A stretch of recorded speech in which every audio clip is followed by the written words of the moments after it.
Hindi ko alam, basta may part dyan. Just be careful.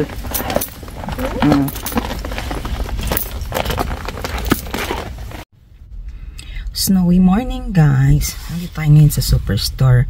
Kakahatid ko lang kay Joem dahil siya lang ang pumasok at si kuya ay may sakit pa din.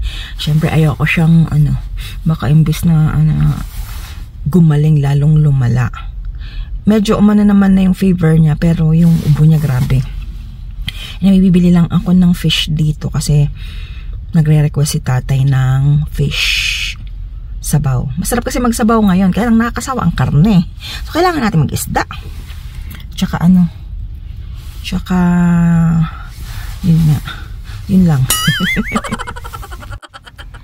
Apaka-gloomy ng panahon talaga pag nag-i-snow.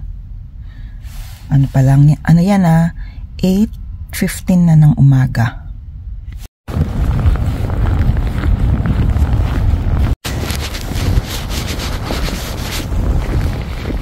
A few moments later. Mag-shovel muna tayo sa labas tsaka dito. Kasi para makapaglagay ng salt at madulas, guys. Ay, saan ko na ilagay? Ayun. Bumili ako nito, kasi pet friendly. Tapos yung isang tira ko na lang na dun sa labas ko ilalagay. Shovel muna tayo, guys. Ayun, dito lang yan.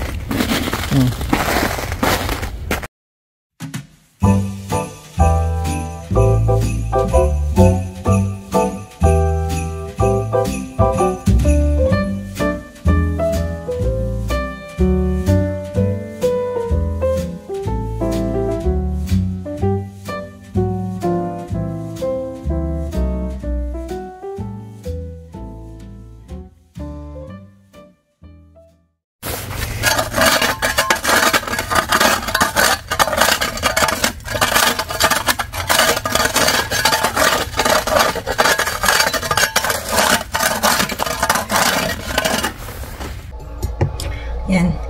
Magluluto na tayo para mamaya kakain na lang.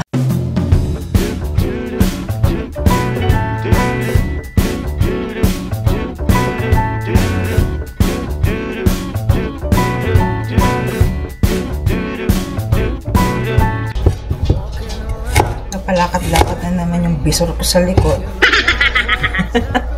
Palakad-lakad ka na naman dyan, Milo, What's up, what's up? Why like that?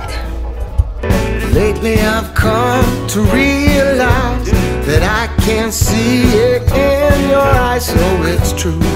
I'm so glad. Hindi ko alam kung saan namin nabili to. Hindi ko alam.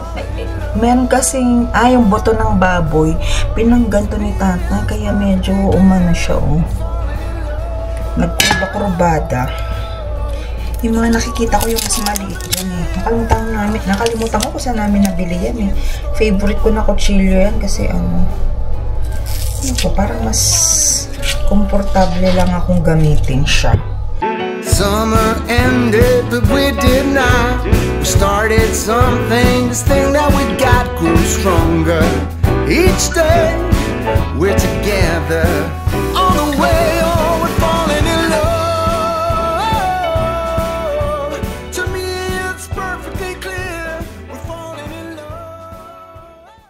So, ito yung ating salmon. Tapos, yung hiniwa natin kanina. And then, ito yung belly na bangus. Tsaka yung ating gulay na bok choy. Yan lang yung gulay na meron ako. Ay, hindi. Meron pa pala akong okra na frozen nga lang. Pero isasama ko na sa sinigang.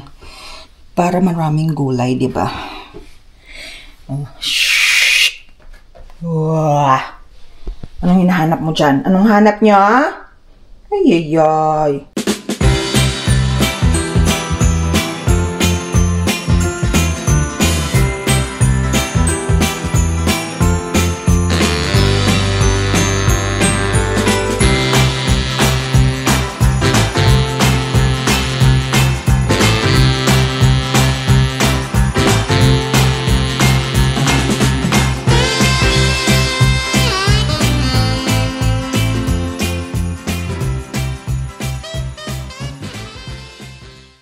ito na yung ating final, yung ating sinigang na bangus belly at saka yung tinolang salmon.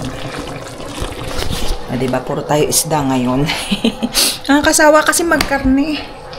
So, alam nyo na, parang nakakaumay yung mga mga nakaraang araw na puro karne yung inuulam namin. Kaya, mag-isda muna tayo para balance, di ba? Ayan. Maghugas ng pinggan and then maliligo at papakainin si Milo. Wala pa namang 1 minute na lang pala. Gutom na yan. Gutom ka na? Sige, kakain na ikaw. Nakalimutan. Luluto ko pala tong bulgur. Hindi daw magkakanin for today. Sabi ni Papa.